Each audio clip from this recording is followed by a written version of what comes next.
Hey, what's up, everybody? Dr. Jason Jones back with another episode of Health Made Easy. And we have a series basically set up around the holidays coming up. But really, this stuff you could use any time when it comes to lowering your stress levels, how to handle certain situations that tend to pop up and overly stress us, which kind of brings me to our first topic, which is how to prioritize the holidays and artfully say no when appropriate. Listen, the holiday season, or basically any time, it's always filled with so many activities. You might even get overwhelmed if you don't get your priorities just right. And yes, you do have to learn how to artfully say no to some invitations, some favors, some requests to avoid the exhaustion that follows saying yes when you maybe really didn't mean it. Because some of us, and I certainly was guilty of this for many, many years, such a pleaser, and I just want to say yes to everything. But I found out that it really overstressed me because I over committed myself. I wasn't able to give 100% to things. So I had to learn how to begin to say no. The truth is that your schedule might even be more full than usual, as the holiday season comes up. And, you would feel like you don't have enough time, to attend all the things that you want to attend. Well, you're not alone there for sure. Many people, have come to me and said, hey, how can I prioritize during the holidays? Because I feel like I've just got too much to do in such a short amount of time. And we always say, it's like, how did Christmas just jump up on us the way that it did? Well, I'm going to show you some of the better proven ways to get it right.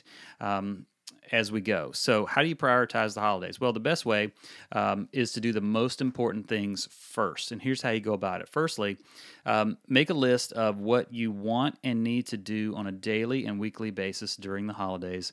Then, for each of those items, decide one of the next four things. Do you need to, the first D, delay? Sometimes you need to put things off until later and focus on the pressing needs that are right now. So, for example, if you have a plan to begin a fitness routine, you can delay that until January because that's just a better time to start an exercise routine than, let's say, maybe November.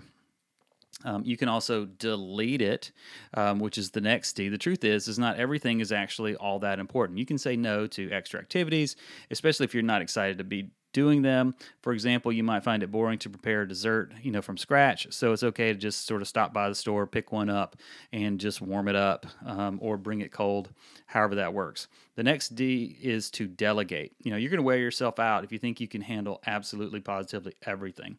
You can handle the most sensitive or robust aspects of the task and then delegate the other things to maybe your spouse, your children, your friends, your coworkers. My wife and I, we know what we can and can't do, what we're good and what we're not good at, and we just tend to do the things that we delegate to each other along those lines. And then the fourth thing is just do it. If you can't delay, can't delete it, can't delegate it, then you're going to have to do it. So this role should comprise of the most important things, the exciting stuff, the things that you really want to do. Maybe you want to make those delicious cookies for your family, especially, once a year.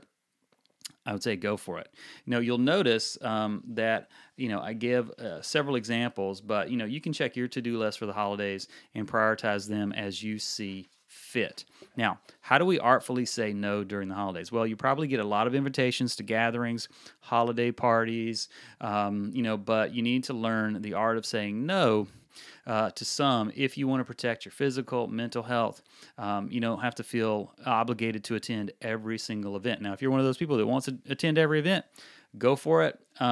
But after you look at the events and you start prioritizing them, here is how you say no to the not so important invitations, favors, or requests, or the things you just can't get to. So number one is you can express gratitude and just pass very quickly. So if you have to pass on an invitation, it's important to show that your appreciation for the offer, before saying no. However, don't delay your response because most of the time, people have budgets, they have things that they're trying to do, the number of attendees that are going to be there. So just make sure that you, within a timely manner, let that person know you're not going to be able to be there. Second thing is you can write a note and you can keep it short. Once you decide that you're not going to be able to attend so let's say a holiday party or some other event, you can just write a short note, again, with gratitude. appreciate the invite, and then wish them, a Merry Christmas, Happy Holidays, whatever it is that you say, and politely say no. Third thing is, if you have to do in person, and you're not all that versed at saying no appropriately, you might want to rehearse what you have to say. Sometimes you might need to rehearse your response in front of a mirror, where it's great to help, if you decline, politely with, very gentle, very tactful, spoken words. Research shows the time that you spend in preparing to say no for an invite will do much to ensure that your host will certainly not be offended by your response. And then the fourth one is you can suggest alternative times to meet. So, for example, you can say, hey, I'm unable to do that, but in January, I have some time open where we can actually reschedule. And by then, you'll have more energy. You'll have time to mingle. You'll have time to show that, you care. You're interested in spending time with the host. Other ways you can do it. Artfully say no, sending a holiday card and responding, with a more non-committal response, which is, hey, that's lovely. I'll check my schedule and I'll certainly get back with you. But again, make sure that you do that. So if you want to maximize your holidays, ensure that you prioritize your activities to know how to best use your time and your energy. So what does this have to do with your health and your well-being? It really has everything to do with it, because during the holidays is oftentimes the place where people get sick. And for me, I certainly do not believe that's because we have more bugs and bacteria and viruses and those kinds of things.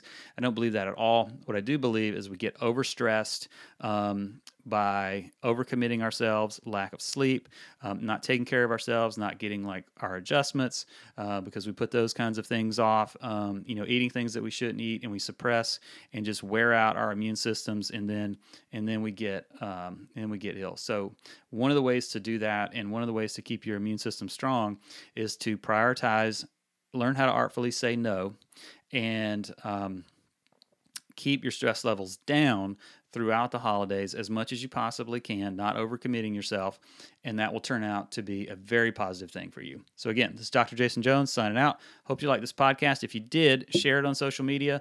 We'll love you forever. You guys have a great day, and we'll see you soon. Bye-bye.